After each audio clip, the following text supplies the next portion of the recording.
우리 좌우 옆에 계신 분하고 한 번만 더 이렇게 고백하겠습니다. 말을 멈출 줄 아는 성도가 되겠습니다. 할렐루야. 여러분, 말을 멈출 줄 아는, 말을 절제할 줄 아는 귀한 성도들이 되시기를 주님의 이름으로 축원합니다. 오늘 함께 읽은 말씀은 야고보서입니다. 야고보서는 편지입니다. 누가 썼느냐? 예수님의 제자 야고보가 쓴 것이 아니라 예수님의 친동생 야고보가 쓴 편지입니다. 그래서 이분을 주의 형제 야고보라고 부릅니다. 주의 형제 야고보는 핍박을 받아서 사방으로 흩어진 그리스도인들에게 편지를 보냅니다. 야고보는 그들을 나의 형제 이렇게 부릅니다. 오늘 읽은 말씀 야고보서 3장 1절 맨 앞부분을 보십시오. 내 형제들아 그랬습니다. 형제라는 말이 헬라어로 아델포스입니다. 이 말의 어원이 여러분 알파벳 가운데 알파입니다. 헬라어 알파벳의 첫 글자인 알파가 이 아델포스의 어원입니다. 뜻은 첫째라는 뜻이에요. 나의 형제 이렇게 부르는 건 내가 첫 번째로 사랑하는 사람이란 뜻이에요. 또 내게 첫 번째로 소중한 사람이란 뜻이에요. 주의 형제 야고보는 자신이 진정으로 사랑하는 그리스도인 형제와 자매들에게 편지를 보냅니다. 1장과 2장은 행동하는 믿음에 대하여 강조합니다. 그리고 3장에 가서는 말을 바르게 사용하도록 그렇게 권면합니다. 야고보서 3장은 말에 대한 주의 형제 야고보의 권면입니다. 우리 그리스도인은 말을 바르게 사용할 줄 알아야 합니다. 말은 곧 불이기 때문입니다. 야고보서 3장 6절 맨 앞부분에 혀는 곧 불이요 그랬습니다. 말은 불입니다. 잘못 사용하면 모든 걸 다 태워버릴 수 있는 것이 말입니다. 불은 조심해서 다뤄야 합니다. 어렸을 때 제가 자주 듣던 말이 있습니다. 여러분도 아마 많이 들었을 겁니다. 자나깨나 불조심, 꺼진 불도 다시 보자. 모든 불은 조심해야 합니다. 연탄불도 조심해야 되고 가스불도 조심해야 되고 난로불도 조심해야 됩니다. 가스불 위에다가 찌개를 올려놓고 깜빡 잊고 그리고는 냄비를 홀라당 태워버린 경우들도 있고 또 더 큰 사고의 위험을 그렇게 당한 경우도 있습니다. 우리는 불을 조심하는 것처럼 말도 조심해야 합니다. 잘못 다루면 모든 걸 태워버릴 수 있기 때문입니다. 말을 잘못 다뤘을 때 피해를 입게 되는 가장 대표적인 곳은 교회 공동체입니다. 교회 공동체란 어떤 곳입니까? 믿음의 삶에서 승리하려면 전신갑주를 입어야 되는데 하나님이 준비하신 전신갑주 중에 신발이 교회 공동체입니다. 평안의 복음에 준비한 신을 신고 할 때 그 신이 바로 교회 공동체입니다. 복음을 받아들이면 성령님이 우리를 교회 공동체에 속하도록 인도합니다. 우리는 교회 성도들과 하나가 되어야 합니다. 평안의 복음 할 때 그 평안이라는 말은 헬라어로 에이레네입니다. 뜻은 하나가 된다는 뜻입니다. 하나님과 하나가 되고 성도들과 하나가 되는 것입니다. 하나님과 하나가 되어 하늘의 평안을 누리는 것이고, 성도들과 하나가 되어 교회 공동체 안에서 보호받고 위로받는 삶을 사는 것, 그것이 바로 신앙생활입니다. 우리의 믿음의 삶이 전쟁터라면 전쟁터에서 신발은 너무 중요합니다. 왜냐? 전쟁터 바닥은 온갖 위험한 것들로 가득 차 있기 때문입니다. 부서진 칼날, 창날들이 사방에 흩어져 있습니다.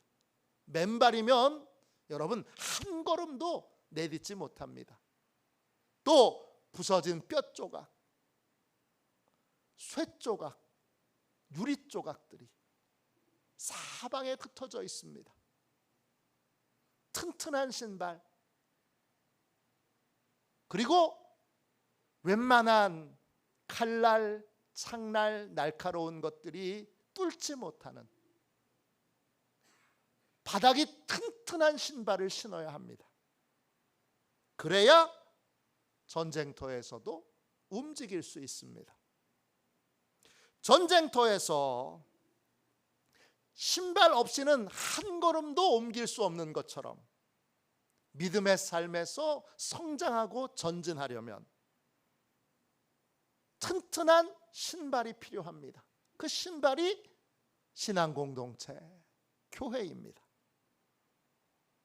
신발의 역할을 하는 것이 교회 공동체입니다. 성도들은 교회 공동체 안에서 보호를 받아야 합니다. 그러지 않으면 신앙의 성장도 발전도 이룰 수 없습니다. 신앙 공동체가 튼튼하고 안전하게 유지될 때 우리의 믿음도 자라게 되는 거고 우리의 신앙도 성장하게 되는 것입니다. 그런데 이 교회 공동체를 송두리째로 망가뜨리고 깨뜨리고 파괴하는 그러한 위험한 것이 있습니다. 뭡니까? 말입니다. 말은 불입니다. 함부로 내뱉은 한마디의 말이 튼튼한 신앙 공동체를 송두리째 태워버릴 수 있습니다. 그러므로 우리는 항상 말을 조심해야 하고 또 말을 바르게 잘 사용할 줄 알아야 합니다. 말의 실수를 줄여야 합니다. 그럼 구체적으로 말의 실수를 줄이려면, 실수 없이 말을 하려면 어떻게 해야 될까요? 세 가지만 오늘 살펴보겠습니다. 첫 번째, 말의 양과 횟수를 최대한 줄여야 합니다. 오늘 말씀 2절 말씀 보세요. 우리가 다 실수가 많으니 만일 말에 실수가 없는 자라면 곧 온전한 사람이라 능히 온 몸도 굴레 씌우리라. 우리는 예외 없이 다 말에 실수가 많습니다. 실수라는 말은 헬라어로 푸타이오입니다. 뜻은 걸림돌이 되는 겁니다. 자꾸 다른 사람을 넘어지게 하는 게 바로 실수입니다. 말의 실수는 튼튼하고 안전한 공동체에 있는 성도들을 자꾸 걸려 넘어지게 합니다. 말의 실수가 없다면 우리는 온전한 사람이 됩니다. 온전하다 헬라어로 텔레이오스입니다.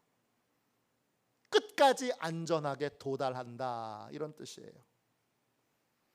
말의 실수가 없으면 교회 공동체 안에서 보호를 받으면서 우리의 구원이 완성에 이르게 될 것입니다. 말의 실수가 적으려면, 말의 실수가 없으려면 그럼 어떻게 해야 되죠? 아무 말이나 하고 싶은 말이나 또 감정대로 내가 그냥 쏟아내는 모든 말들을 그렇게 말하지 말고 우리의 입에 굴레를 씌워야 합니다. 굴레 씌운다, 헬라어로 찰리나고게오입니다. 찰리나고게오 뜻은 입에 재갈을 물려서 말을 억제하는 것입니다. 다른 말로 말의 양과 횟수를 최대한 줄이는 것입니다. 왜 그래야 합니까? 말이 많으면 실수도 잦아지게 됩니다. 그러니까 말을 적게 해야 합니다. 말을 아예 하지 말라는 말이 아닙니다. 적절하고 현명하게 말을 할 수 있도록 말의 양을 줄이라는 것입니다. 우리는 말의 홍수 속에 살고 있습니다. 세상에 쓸데없는 말들이 넘쳐납니다. 방송마다 똑같은 뉴스가 계속 반복됩니다. 스마트폰에서 쉴 새 없이 수많은 정보, 비슷한 정보, 동일한 정보들이 쏟아집니다. 주변의 아이들, 식구들, 동료들, 이웃들, 친구들도 쉴 새 없이 떠들어댑니다. 말의 홍수 속에 삶을 살아가니까 우리의 마음과 귀가 지쳐 있습니다. 그래서 누군가의 말도 진지하게 깊이 듣지 않습니다. 들어야 될 말이 너무 많기 때문입니다. 그렇기 때문에 상대방이 내 말을 진지하게 듣도록 하려면 말의 양을 줄여야 합니다. 말의 횟수를 줄여야 합니다. 한 엄마가 아들에게 이렇게 말합니다. 숙제하고 방 좀 치우고 자전거 차고에 갖다 놓고 엄마 설거지 좀 도와라. 엄마가 이렇게 쉼표 없이 맞춤표 없이 끊임없이 잔소리를 퍼부어 댄다면 아이는 엄마의 말을 한마디도 알아듣지 못합니다. 말의 양과 횟수를 줄여야 됩니다. 말을 하지 않는 침묵의 시간을 가져야 합니다. 말을 잘 듣는 아이를 둔 엄마는 한 번에 한 가지만 간단하게 말합니다. 얘야, 숙제부터 해라. 이렇게 말한 다음에 엄마는 아이의 표정을 살펴봅니다. 말을 잘 알아들었는지, 질문은 없는지, 또 내가 한 말을 정확하게 이해했는지 확인합니다. 그런 다음에 아이가 숙제를 할 수 있도록 엄마는 침묵합니다. 어떤 회사 사장님이 이렇게 불평합니다. 우리 직원들은 아무리 말해도 못 알아들어요. 사장님이 없을 때 직원들에게 물어봤습니다. 직원들은 이렇게 대답했습니다. 사장님 말씀은 절반만 들어요. 어차피 한 말 또 하고 다시 한 말 또 하고 그렇게 하시는 거니까요. 이 대답에 이 직원들이 사장님을 어떻게 생각하는지 훤히 드러납니다. 직원들은 사장님의 말에 가치를 두지 않습니다. 왜? 사장님이 너무 많은 말을 너무 자주 하기 때문입니다. 직원들과 소통하려면 사장님은 말의 양과 횟수를 과감하게 줄여야 합니다. 그리고 간단 명료하게 말하도록 훈련해야 합니다. 우리도 마찬가지입니다. 교회 공동체가 튼튼하고 건강하게 세워지려면 말의 양을, 말의 횟수를 과감하게 줄여야 됩니다.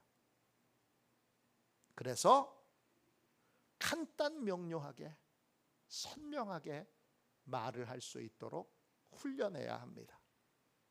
두 번째, 말을 실수 없이 하려면 어떻게 해야 합니까? 두 번째, 배우는 양과 횟수는 늘리고 가르치고 지시하는 양과 횟수는 최대한 줄여야 합니다. 무슨 말입니까? 오늘 읽은 말씀, 여러분 야고보서 3장 1절 말씀을 보세요. 3장 1절입니다. 내 형제들아, 너희는 선생된 우리가 더 큰 심판을 받을 줄 알고 선생이 많이 되지 말라 그랬습니다. 야고보 형제는 선생님들에게는 더 큰 심판이 있다고 그렇게 경고합니다. 선생님은 누구죠? 가르치고 지시하는 사람입니다. 하나님은 배우는 사람보다 가르치는 사람, 명령을 받는 사람보다 명령하는 사람, 그 사람을 더 엄하게 심판하십니다. 그러니까 우리는 하나님의 심판을 덜 받으려면 가르치는 일보다 배우는 일에 힘써야 되고, 또 명령을 내리는 일보다 명령을 받는 일에 힘써야 합니다. 야고보 형제는 선생이 많이 되지 말라고 권면합니다. 많다라는 말은 헬라어로 플루스입니다. 양으로 많거나 숫자로 많은 겁니다. 오랜 시간 가르치는 역할을 하지 말라는 겁니다. 오랜 시간 동안 가르치고 지시하는 일들을 하지 말고, 또 반복해서 여러 번 가르치고 지시하는 일들을 하지 말라는 뜻입니다. 독일의 의사이자 작가인 한스 카로사가 이런 말을 했습니다. 잘 알면 3마디면 족합니다. 잘 모르니 30마디가 필요한 법입니다. 카로사의 말이 옳다면 우리는 가르치고 지시하는데 많은 단어를 사용하는 이유가 명료하게 그 일들을 모르기 때문입니다. 정확하게 안다면 간단한 말로 가르치고 지시하게 될 것입니다. 커뮤니케이션 훈련 연구소 대표인 코르넬리아 도프라고 하는 여자가 있습니다. 제가 이분의 책을 좋아하는데 옛날 책이 새롭게 개정이 돼서 나왔습니다. 개정된 책의 제목은 침묵을 배우는 시간입니다. 전에는 침묵이라는 무기, 이런 제목으로 책이 나왔는데 똑같은 책입니다. 침묵을 배우는 시간, 새로 나왔는데 큰 인기를 끌고 있습니다. 이 책에 이런 이야기가 나옵니다. 한 펌프 회사에 신제품을 출시했습니다. 근데 이 신제품이 이 신제품이 경쟁력을 가지려면 생산 원가를 20% 낮춰야 됩니다. 토프는 이 문제를 생산팀장이 어떻게 해결하는지를 관찰했습니다. 그가 예상한 건 생산팀장이 아침 조회 때 직원들을 다 불러 모아서 한 2시간 정도 연설을 하고 직원들이 할 수 있다, 할 수 있다, 할 수 있다 이렇게 복청하고 헤어지는 겁니다. 그런데 이 회사의 생산팀장은 2분 만에 훈시를 끝냅니다. 생산팀장은 작업장의 직원들을 다 불러 모아서 2가지의 가격표를 보여줍니다.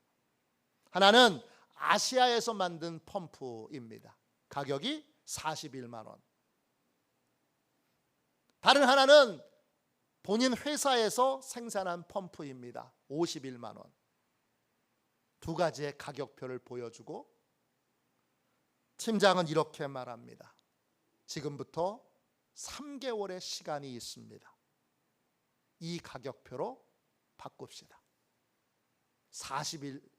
51만 원짜리를 41만 원짜리로 그렇게 가격을 바꿔봅시다. 생산팀장의 훈시가 끝나고 직원들은 한 사람도 자리를 뜨지 않고 그 자리에 앉아서 어떻게 하면 생산 원가를 낮출 수 있을까를 토론합니다.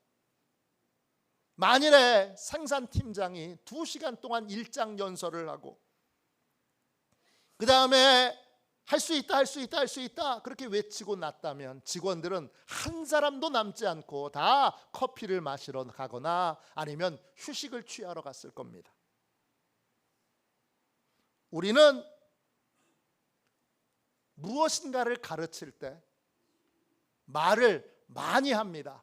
그 이유는 정확하게 가르칠 수 있는 효과적인 말을 찾아내지 못했기 때문입니다. 그러므로 말의 실수가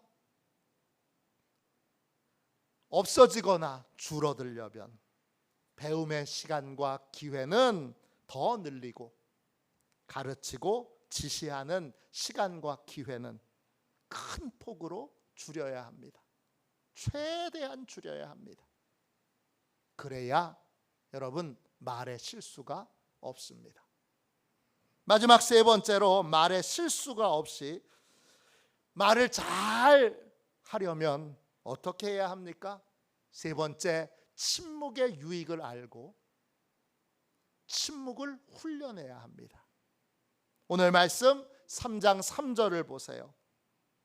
우리가 말들의 입에 재갈 물리는 것은 우리에게 순종하게 하려고 그 온 몸을 제어하는 것이라 그랬습니다. 말의 실수를 줄이려면 우리는 말에게 재갈을 물리듯이 우리 입에 재갈을 물리고 침묵을 훈련해야 합니다.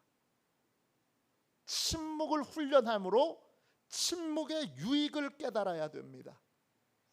침묵을 훈련함으로 침묵의 놀라운 효과를 체험해야 합니다. 한 딸아이가 숙제는 안 하고 텔레비전을 보고 있습니다. 그걸 엄마가 한참을 바라보고 있는데 엄마는 딸에게 잔소리 한마디를 하려고 하다가 억지로 입을 꽉 깨물고 참았습니다.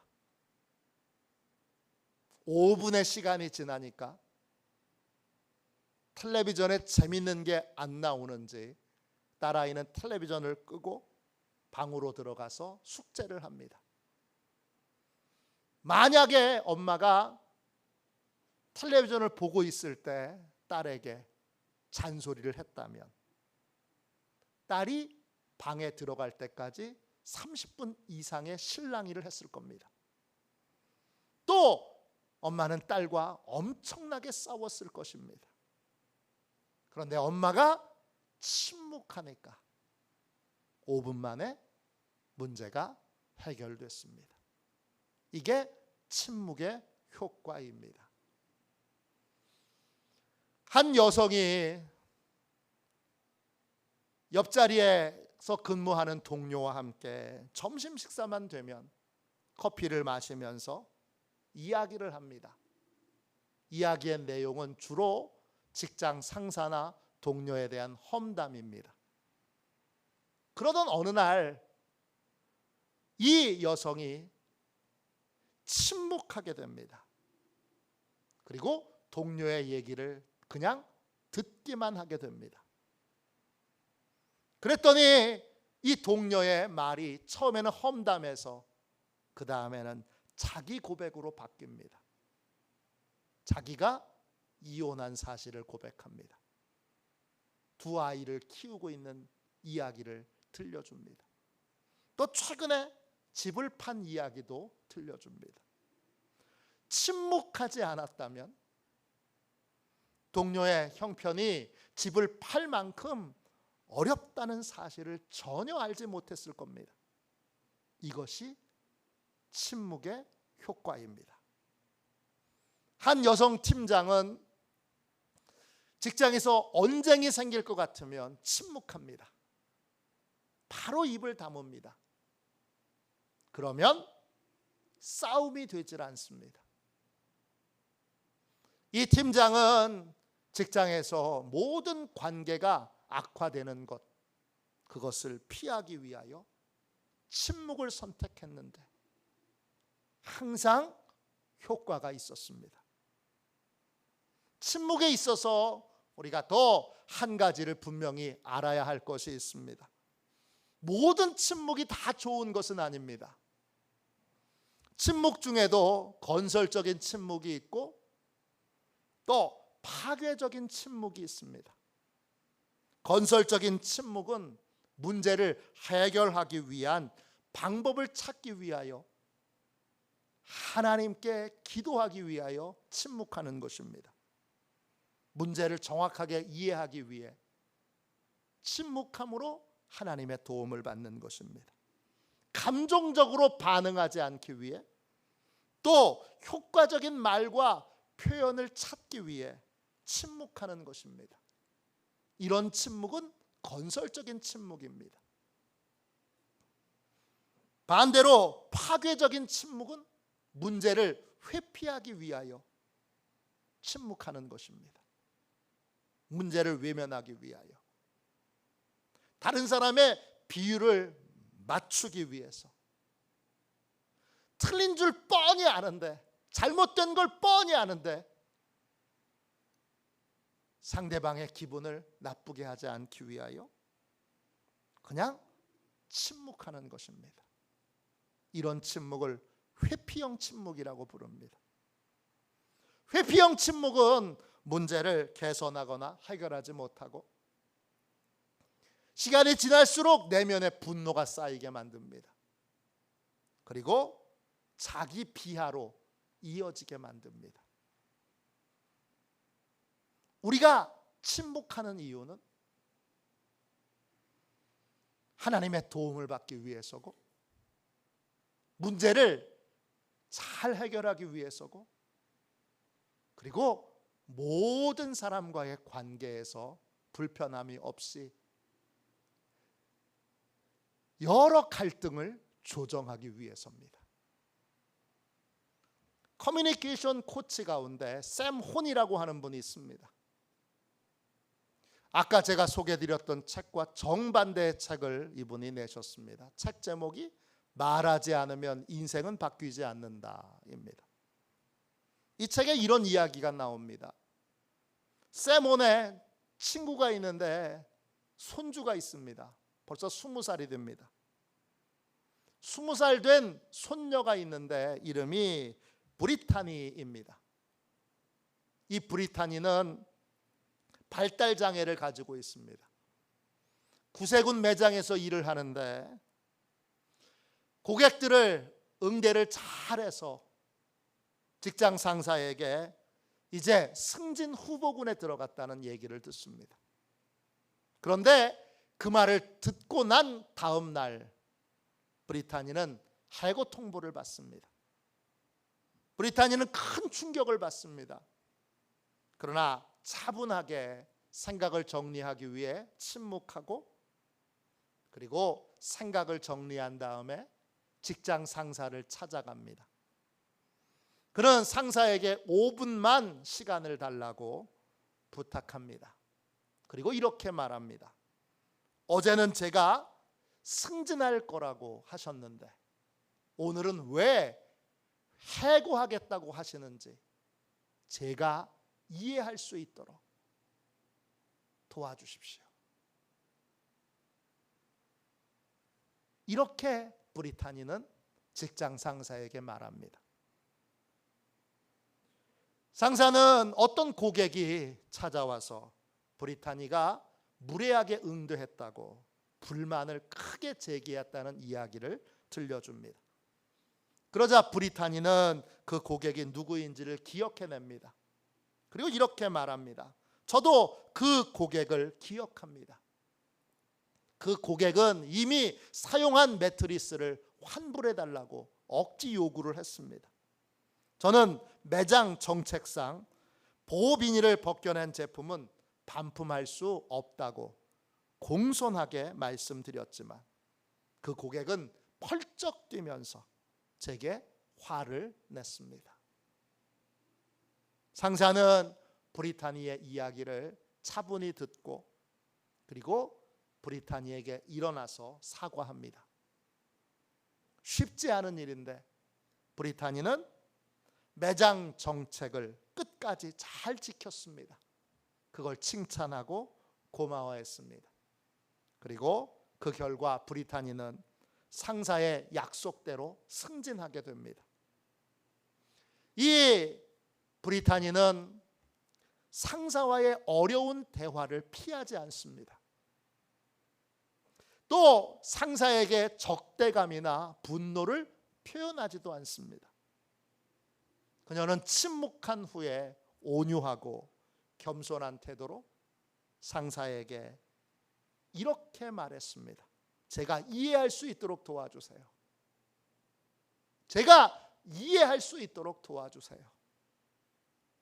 이 침묵 중에 얻어낸 지혜로 그녀는 온유하고 겸손하게 말을 했습니다. 그 결과 오해는 풀렸고 그녀는 소망하는 바를 이룰 수 있었습니다. 이것이 건설적인 침묵의 힘입니다. 우리는 문제를 회피하지 않고 문제를 해결하기 위해, 갈등을 회피하지 않고 갈등을 해결하기 위해 침묵의 시간을 갖는 것입니다. 우리는 하나님께 지혜를 구하기 위해 침묵의 시간을 갖는 것입니다. 침묵을 연습하면서 풍성한 효과와 능력이 있다는 걸 체험하게 됩니다. 하나님은 구원받은 모든 자를 교회 공동체 안에 보호하십니다. 구원받은 자의 믿음의 성장과 발전은 튼튼하고 안전한 교회 공동체 안에 있을 때 가능합니다. 교회 공동체를 안전하게 지키려면, 튼튼하게 지키려면 말을 조심해서 바르게 사용할 줄 알아야 합니다. 말이 곧 불이기 때문입니다. 잘못된 말은 교회 공동체를 송두리째 태워버릴 수 있습니다. 그러므로 말의 실수를 줄이고 우리는 지혜롭고 바른 말을 할 줄 알아야 합니다. 말의 실수를 줄이려면 말의 양과 횟수를 최대한 줄여야 합니다. 적절하고 현명한 말을 할 수 있도록 말의 양과 횟수를 줄여야 합니다. 또 배우는 양과 횟수는 늘리고 가르치고 지시하는 양과 횟수는 철저하게 줄여야 합니다. 적절하고 효과적인 말을 할 수 있도록 많이 배우고 또 자주 배워야 합니다. 침묵의 유익을 깨닫고 침묵을 훈련해야 합니다. 회피하는 침묵이 아니라 문제를 해결하는 침묵, 갈등을 해결하는 침묵을 우리는 찾는 건설적인 침묵을 훈련해야 합니다. 이럴 때 말의 실수를 줄이고 우리 교회 공동체를 더욱 튼튼하고 건강한 공동체로 세워갈 수 있습니다. 이런 은혜와 복이 저와 여러분에게 충만히 있기를, 이런 복과 은혜를 누리는 저와 여러분이 되시기를 주님의 이름으로 축원합니다. 우리 함께